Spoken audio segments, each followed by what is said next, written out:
Hello అండి, అందరికీ నమస్కారం. ఒకేలాంటి కూరలు తయారు చేసుకోకుండా ఇలా బజ్జీలు తయారు చేసుకోండి. కూరల్లో రారాజు అయిన ఈ వంకాయ బజ్జీ ఈరోజు నేను తయారు చేస్తున్నాను.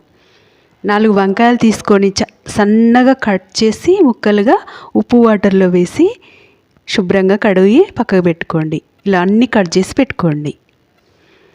ఒక పాత్రలో కప్పు శనగపప్పు పిండి, 2 స్పూన్ల వరిపిండి వేసి 1 స్పూన్ కారం, 1 స్పూను ఉప్పు, 1/2 స్పూను ధనియాల పౌడర్, చిటికెడు వంట సోడా వేసి నీళ్ళతో జారు పిండిలాగా కలుపుకొని 10 నిమిషాలు మూత వేసి పక్కకు పెట్టుకోండి.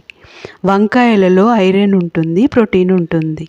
వంకాయ కూర క్యాన్సర్ కణాలను రాకుండా చేస్తుంది. ఇది అప్పుడప్పుడు ఇలా మనం కూరల రూపంలో, ఇలా బజ్జీల రూపంలో తయారు చేసుకొని తినవచ్చు. స్టవ్ వెలిగించి బాండీ పెట్టుకొని ఆయిల్ వేసుకొని వంకాయలు ఇలా వేయించి తీసుకోండి. పిల్లలకి ఈవినింగ్ స్నాక్ లాగా పెట్టవచ్చు. మనం అన్నంలో కూడా తినవచ్చు.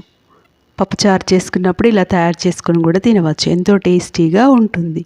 వంకాయల వల్ల చాలా ఉపయోగాలు ఉన్నాయండి. చూడండి ఎంత బాగా వచ్చాయో.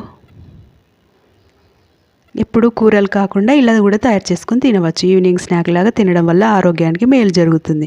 అందరూ ఎక్కువగా వంకాయలు తినరు కదా, అందుకని ఇలా స్నాక్ లాగా కూడా తినవచ్చు. పిల్లలు పెద్దలు ఎంతో ఆరోగ్యంగా ఉండగలరు.